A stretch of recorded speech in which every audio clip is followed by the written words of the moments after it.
So I'm using a very standard Roman army in terms of historical accuracy, and I'm also deploying them in the traditional Roman checkerboard formation with 4 legionary cohorts in the front, two plus the legionary first cohort in the center, in the middle, and at the back are my 2 legionary first cohorts. I'm also spreading my archer auxilia, 3 at the front and 2 at the back. For this fight, my original intention was to use this.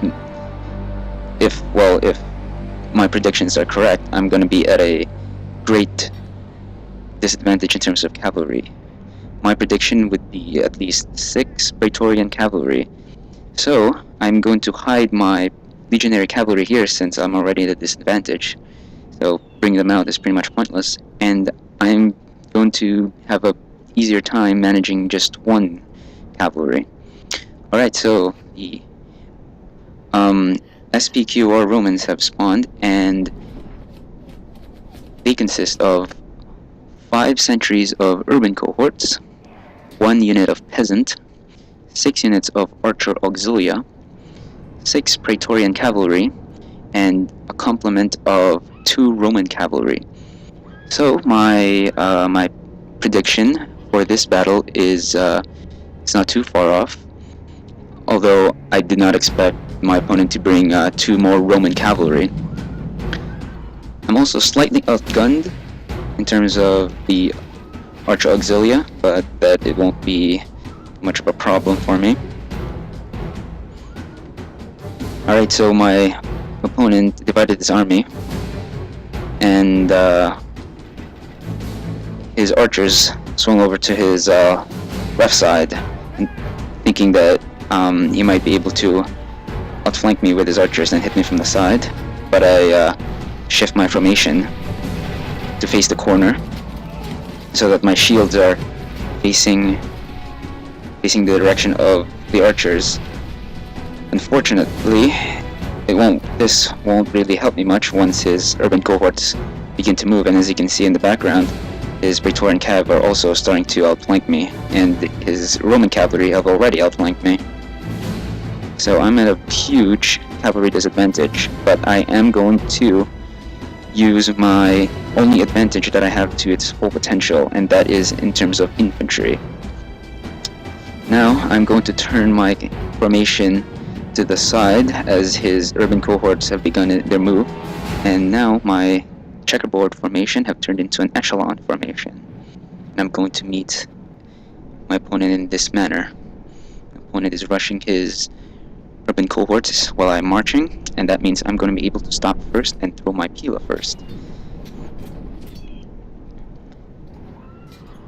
And judging by the damage that my pila is doing to his urbans, I'm guessing that those upgrades that he gave him are a gold armor upgrade.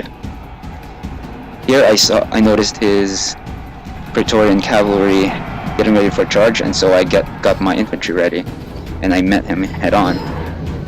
And if you hit Roman legionnaires from behind, they'll pretty much bite the dust, but if you hit them from their shield's direction, they'll stand better chance. And that was my plan from the beginning, to bog his cavalry down from the back.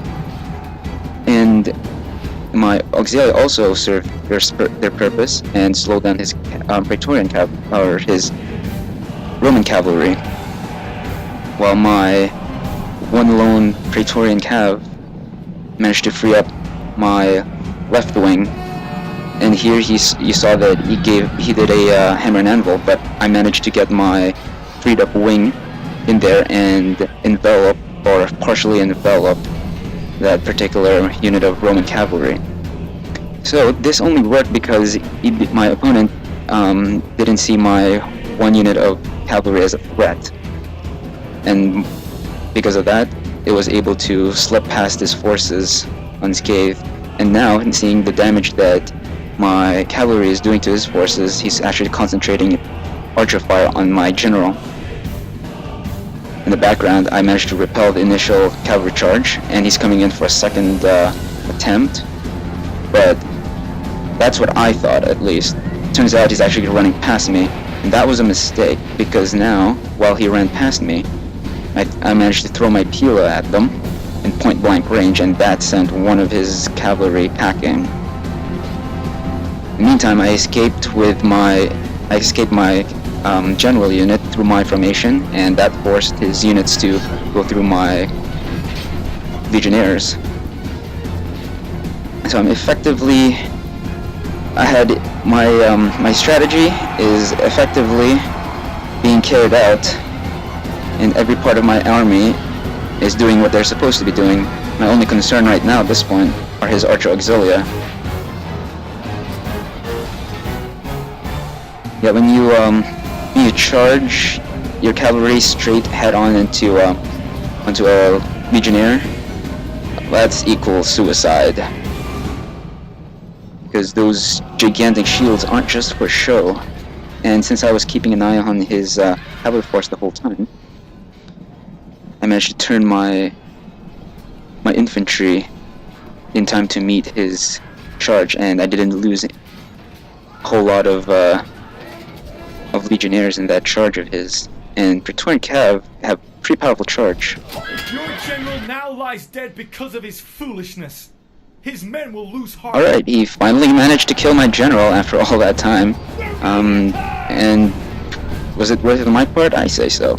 Alright, so I finally activated my legionary cohort, my legionary cavalry, and I decided to attack this one unit of Praetorian Cav, but since I noticed that that's probably a bad idea, I decided to get them out of there as quickly as possible, and they have enough units to keep them from routing. And I'm gonna go after those archer auxilia because I really don't want those to lose my cavalry. I don't want to be chasing archer auxilia all over the place using infantry.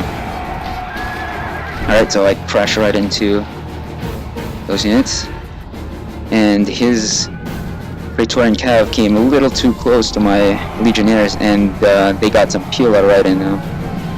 Here he charged my legionnaire cohort, my legionnaire cavalry, but again I escaped through my formation, and I forced my opponent to go through my formation as well, and the result of that is he lost quite a few horses.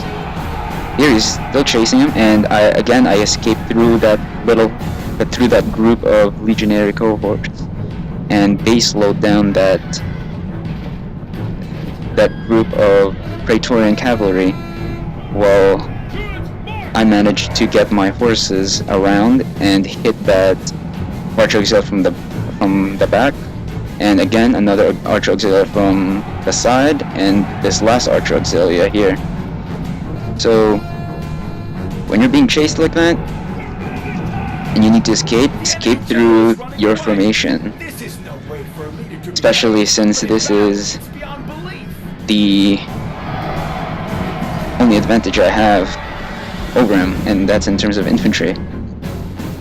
So I managed to save my cavalry from the wrath of the Praetorian cavalry by going through my formation and bogging his cavalry down as they tried to chase my own cavalry through my infantry formation. Now it's just cleanup duty.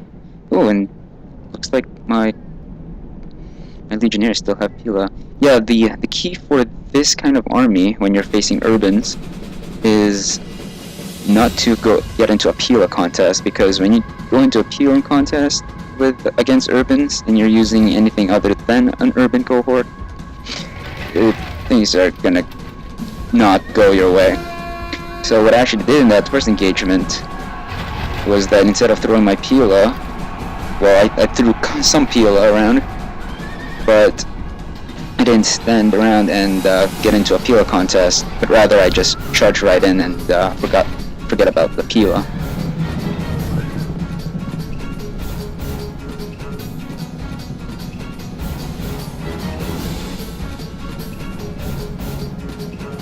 and that's the last of his forces, I believe. Rome demands victory from her generals, and this day is clearly our victory. Alright, good game to Iron Rock 3187 of the COTB clan. And that was my more accurate version of a Roman army in action.